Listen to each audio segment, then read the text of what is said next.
నా పేరు వాలంపిల్లి వాసు అండి. మన నర్సీపట్నం, విశాఖ జిల్లా. మేము ప్రతి సంవత్సరం మట్టి వినాయకులు చేస్తున్నాం. ఇంచుమించు 15 సంవత్సరాల నుంచి వినాయకులు చేస్తున్నాను నేను. ప్రతి సంవత్సరం కూడా రూ. 1,000 చేస్తున్నాను. ఈ సంవత్సరం అయితే వచ్చి మీకు 1116 విగ్రహాలు తయారు చేసామండి. అది వినాయకుడు ఒకే వినాయకులు యాడ్ చేసి ప్రతి సంవత్సరం కూడా మా శాంతినగర్ వినాయకులు ఇక్కడ శాంతినగర్ వినాయకుడి కింద పెట్టుకుంటున్నాం. మేము సొంతంగా ఇక్కడ ఇప్పుడు కూడా మా వీధిలోనే చేస్తున్నాం. ప్రతి సంవత్సరం కూడా చేసిన విగ్రహం చేయకుండా పోయిన సంవత్సరం కాయిన్స్ చేసాం, ఒక సంవత్సరం డ్రై ఫ్రూట్ చేసాం, ఒక సంవత్సరం నవధాన్యాలు చేసాం, ఒక సంవత్సరం ప్రతి సంవత్సరం కూడా 8,900 రూపాయలు చేసుకుంటూ ప్రతి సంవత్సరం కూడా ఇంకా ఒకసారి సంవత్సరం చేసి ఇంకో సంవత్సరం చేయలేదు. అలాగే ప్రతి సంవత్సరం కూడా విడివిడిగా మోడల్ ప్రతిదీ కూడా ఎవరు చేయని మోడల్ని మేము చేసుకొస్తున్నాం. అందుకని చెప్పేసి ఇంక ఇది మా వీధి చాలామంది చూడడానికి వస్తారో ప్రతి దగ్గర మా వీధిలో పెట్టుకున్నాండి.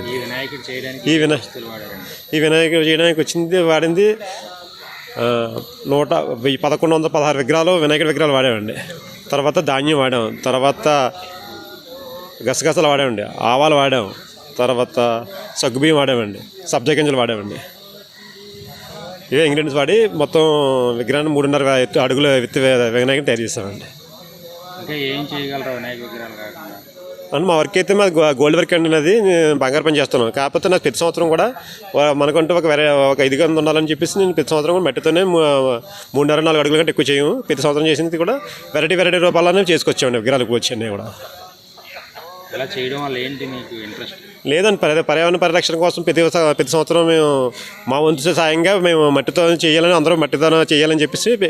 1,000 మేము చేస్తూ వస్తున్నాం. ప్రతి ఒక్కరి కొద్దిని చూసి ప్రతి ఒక్కరు నేర్చుకోవాలి, మంచి మట్టితోనే చేసుకురావాలనే ఉద్దేశంతో మేము చేసుకొస్తున్నాం కాన్సెప్ట్.